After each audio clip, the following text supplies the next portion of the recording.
people are actually holding their hands right now and singing Kumbaya. Really? Oh yes, a lot of people you asked me about my party members are elated, they're happy, and you could even see a simple example by Baba Bode George now, who you know is an ardent critic of President Bola Tinubu as a person and his style of management. But right now, in his interview with you right now, you know, for someone like him to go as far as saying he thinks the start has been reasonable and he has hopefully jettisoned his plan to relocate out of the country if Bola won. President Bola Ahmed Tinubu won the election and he is winning the hearts and minds of the country. Another thing that I heard that actually annoyed me today was this video by one of the APC aides saying that Tinubu is winning the hearts of Nigerians. So I ask you very quickly, Nigerians, you need to speak up. Is Tinubu winning your hearts? Is Tinubu winning your heart? Because if you don't answer, it will mean that what they say, silence is consent, is true. It will mean that really Tinubu is winning your heart. This is a time to speak up. Is Tinubu winning your heart? This young man that made this statement on Channels Television is one of the closest people to Tinubu. These are the messages, these are the narratives they will be driving into the ears of Tinubu.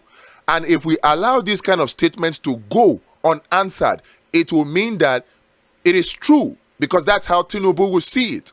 We need to speak up. If there is nothing you can do against all the policies that have been enacted so far, because they increased the fuel price, the price of fuel, people did not protest. Even NLC that came out vehemently talking against, oh, they must revert back to the old prices before any negotiations. NLC has soft pedaled now. They have softened. NLC has and TUC.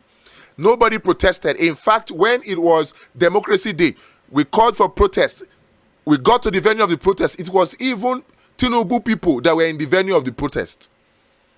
So really, does it mean that Tinubu is really buying over the hearts of Nigerians? If it is true, because I am just one person out of 200 plus million Nigerians.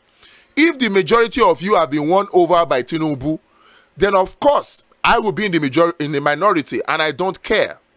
But really, is Tinubu buying over the heart? Is he winning over the hearts of Nigerians with his policies? Because you talk of student loan. Student loan does not favor the poor. It has not even started. We talk of increase in the pump price of fuel. It is the poor that is suffering it. Yes, I filled my tank today with 64,000. It's an SUV. And I was joking with my driver. I said, wow, this is way more expensive. It's the first time I had stock of petrol that I had before the price was increased. And it got finished. I just had to buy yesterday. And I paid 64,000 to fill my tank. And I was joking with my driver. I said, look, this thing has really become more expensive. It is the rich that is really suffering it. And then he said, that it is not so, that his transport has increased over 3 times. And he spends an average of almost 2,000 naira every day to pay for his own to pay for the transport of his children and his wife. And how much is his salary? So if those kind of people are in Nigeria and they keep quiet, does it really mean that Tinubu is winning over their hearts? You need to answer. Nigerians need to speak up. You need to answer in comments, in videos, in everything. Speak, talk your mind.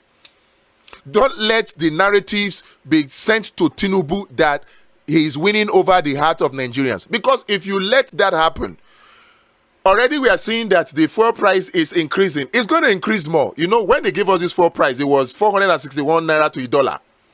Now, dollar has been devalued to 756 naira to a dollar. They are looking for ways now to increase the price, and they have started increasing it. And that's how it will continue to increase. We must speak up. If indeed Tinubu is not winning over the hearts of Nigerians, you must speak up. But for me personally, let me give my own personal message to this young man. It's unfortunate that he's coming on national TV to say this. But even if all Nigerians have their heart won by Tinubu, definitely not my heart. Not necessarily because I cannot afford the hard life that he's imposing of Nigerians. I can afford it, and by the grace of God, I will continue to afford it. But the thing is this, it is annoying when you see young people come on national TV and they are supporting policies that are impoverishing majority of Nigerians. The policies of Tinubu are impoverishing the majority of Nigerians. And the problem is the majority of Nigerians are quiet. They're quiet, and that's why he can come on national TV to drive this kind of narrative that Tinubu is winning over the heart of Nigerians. He is not. And I'll tell you, the reason why you're not seeing the pushbacks from Nigerians, you're not seeing the protest, let me tell you, young man, it's two reasons. Number one, majority of the supporters of Tinubu, majority of those people who voted for Tinubu, who are coming online and going offline to support Tinubu, majority of them are regretting already. Because they have come to see that they don't have their own separate filling stations where they can buy their own fuel. They don't. So they are ashamed because they came out openly to support and defend Tinubu. Now that the administration of Tinubu is beginning to bite them in the back, they are ashamed to come out to come and say it. That's why they are quiet. In fact, secretly, those same supporters of Tinubu are praying secretly for Peter Obi to reclaim his mandate in the courts. I am not exaggerating. That is the truth. So those category of people, they may not be talking. You may not hear their voice in the public. You may not see them in protest. But their hearts are definitely not with Tinubu. In fact, if you want to say who their hearts are with Peter Obi. They are praying for Peter Obi to win at the court. And may God answer their prayers. The number two reasons why you are not seeing people on the street is because the second category of persons are those that are supporters of Peter Obi, the obedient. And right now, the obedients are focused on the court. They don't want any distractions. That's why you're not seeing any pushbacks yet. And in fact, there are a group of Nigerians that believe that the supporters of Tinubu should suffer the pains of this Tinubu administration small first. Let's also fight a little before they begin to react. So don't take the silence of the people to mean that Tinubu is winning the hearts of the people. No, he is not. I can tell you that for free. And don't take that narrative to him. But at the same time, the ball is in the court of you Nigerians. If you keep quiet, then the narratives will continue and you should brace for more hardship. So, say your mind. Let Tinubu know how his policies are affecting you. We're not talking about coming out to protest now. Just saying what you are going through. How hard things are for you. Say it. We're not saying you should come and abuse Tinubu. No. But just say, oh, life is hard. This is affecting me this way. Please, Tinubu, do something. You need to come out and say something. It's not everything that is about abusing Tinubu. But if you don't talk, then it means that you are supporting his policies. And of course, the policies will continue to be tightened more and more because they are done to favor the West against you. So speak up. If the Nigerian police does not arrest Asari Dokubo, then obviously I will be convinced beyond reasonable doubt that indeed the Nigerian police, the DSS, they are biased. We were here in Nigeria when a pastor trying to do some illustration brandished AK-47 in church. And that same day, the news we heard was that that pastor was arrested. Now, Asari Dokubo, this is not his first time, by the way. In fact, the first time it was an army, a private army of people with worse than AK-47. And they were brandishing it on the streets. It was not even hidden. And now we have Asari Dokubo coming out to brandish the weapons. In fact, in trying to do it, if you have seen the video, you will see that the person who was videoing him was trying to caution him against brandishing the weapons. But he didn't care. He didn't care. It's a slap on the face of our military, of our armed forces, the police, the civil defense already, that he came on national TV to say what he said about them. Even though we know that most of what he said might be true, but coming to say it in public, that was bad enough. But he decided to even take it a notch higher. Coming on air to actually brandish guns. And then that's not even the annoying thing. The annoying thing is that he was talking about how he was excited about slavery. You see, this is proof that nothing stops him as a person from enslaving his people. And can I say that his people are enslaved? Are the Calabari people not enslaved? Because he's been a militant for how many years now? Since 1999, I've been hearing about Asari Dokubo. So that is at least 24 years. What has changed in the life of the Kalabari people in the 24 years of Asari Dokubo's militancy?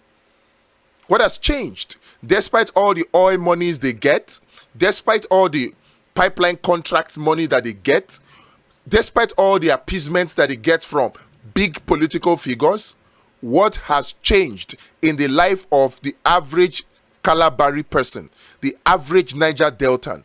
Are there more jobs now? No. Unemployment rates in the Niger Delta average is about 50-55% unemployment. So what has Asari Dokubo done to make the life of the Niger Delta better? Absolutely nothing. If there is, let him come and show me. I challenge him to come and show me. Because if truly he's fighting for the Niger Delta, then we will see that there is improvement in the lives of the average Niger Deltan. There's improvement of life in the average Kalabari person. But coming out to proudly display your pleasure about slavery, which means that you're enjoying slavery, enslaving your people. Now, if he's enjoying enslaving his people, and they say that birds of a feather flock together, and he visited Tinubu, I hope it's not that they are both enjoying enslaving their people together, because that would really mean horrible things for Nigeria. But that's on the one hand.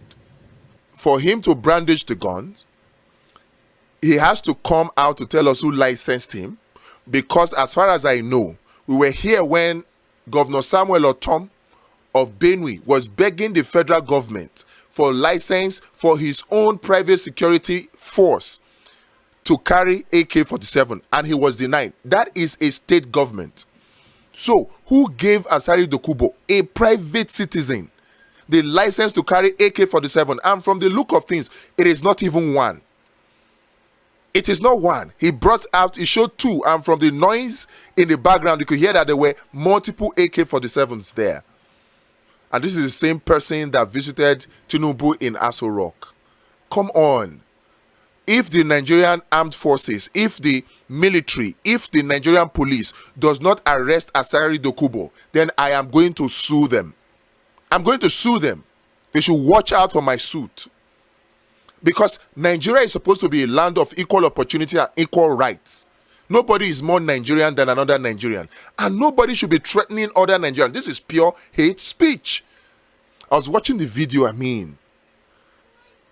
even the Americans, even the Europeans, sometimes they have, even though it's not serious, even the Europeans that engaged in this slavery a lot, they have come out to apologize for the slavery, even if it's not comprehensive. Some have even made reparations. And then you have a fellow black African rejoicing about how he would have continued selling another African into slavery if the British had not intervened. Can you imagine that? Truly, there were people who are enjoying enslaving Nigerians. Nigerians, it's up to you. If you keep quiet, the slavery will continue. I know many people are afraid to die. If you are afraid to die, are you living now? Is this life that you are living? 133 million Nigerians living in extreme poverty. Is this life? So many Nigerians unemployed, 66 million of them. Is this life? People go to church and they are praying for destiny helpers. And then they come and they meet these wicked politicians and they bend their morals. They bend their morals. They stoop to do stupid things just to please these wicked politicians, just to get by. Is this life that we are keeping quiet and watching rogues coming to national space to say stupid things that should not be allowed? No, this is not fair.